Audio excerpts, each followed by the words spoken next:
35.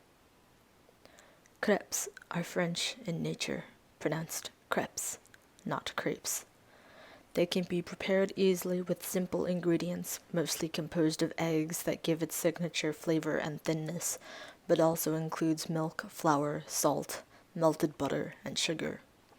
These ingredients should be the highest quality. Room temperature eggs and sifted flour will ensure consistency. Whole milk for flavor and body, salt for enhancement. Butter melted but room temperature, whisked in quickly to prevent separation. The butter, French butter, or if you prefer, Icelandic or Irish are recommended. The yellower, the more beautiful the color. Most importantly, the eggs, which should be mixed together till completely homogeneous and no gelatinous egg white leftovers can be seen. Some will sieve the mixture to get a super silky batter, and others will whisk with fervor until the clumps disappear. Perhaps both are necessary. Sometimes they include flavors in the batter, specialty crepes at least.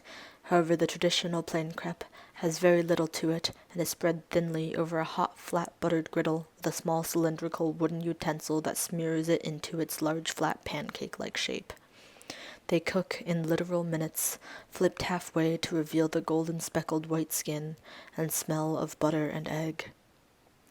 Crepes can be prepared both savory and sweet. Oftentimes they are filled with whipped cream and fruit, folded into their traditional quarters and decorated with fresh berries and whipped cream. A light dusting of powdered sugar is optional, but preferred. Other fillings include thin hazelnut spreads topped with banana, cream cheese and strawberries, custard, peanut butter and jelly, butter, cinnamon and sugar, or honey and ricotta cheese. Preserves are also used to spread thinly, giving a hint of sweet mixed with either cream cheese or butter. Some people prefer ice cream with caramel and chocolate sauce and chopped nuts, as if a soft ice cream cone. Savory crepes include sausage, egg, cheese, tomato, vegetables, ham, bacon, seafood, cream cheese, mixed dressings, and greens. Sometimes they are served hot and other times cold. The options are endless, as if treated like a substitute for bread or wrap. Take the famous ham and cheese croque monsieur, which could easily be stuffed in the quartered pockets of a crepe. The difference in crepe and bread are obvious, replacing the spongy texture of processed bread with the silken, warm, and soft texture of a skin that rips effortlessly. Perhaps a wrap, more similar in shape, is harder to distinguish, but the dry, crumbly wrap that often gives when overstuffed is no match for the stretchy sides of a crepe that stays moist no matter what. Crepes can be stacked up high into thin layers that are alternated with whipped cream or mousse. As the stack becomes higher and higher, the layers are almost glued in place by the cream interior.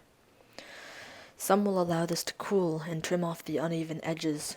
Others will leave them to drape over one another as gravity tries to pull them down, shearing against one another and slipping out one side or the other. Some will ice the exterior and others will dust with powdered sugar, cocoa powder, or matcha powder. What do you prefer, savory or sweet? A stack high like a millefeuille with beautiful layers, or a single pocket filled with your favorite flavors? Are none of these satisfactory? Has the crepe never made it to your taste buds? Why don't you consider this over a cup of coffee?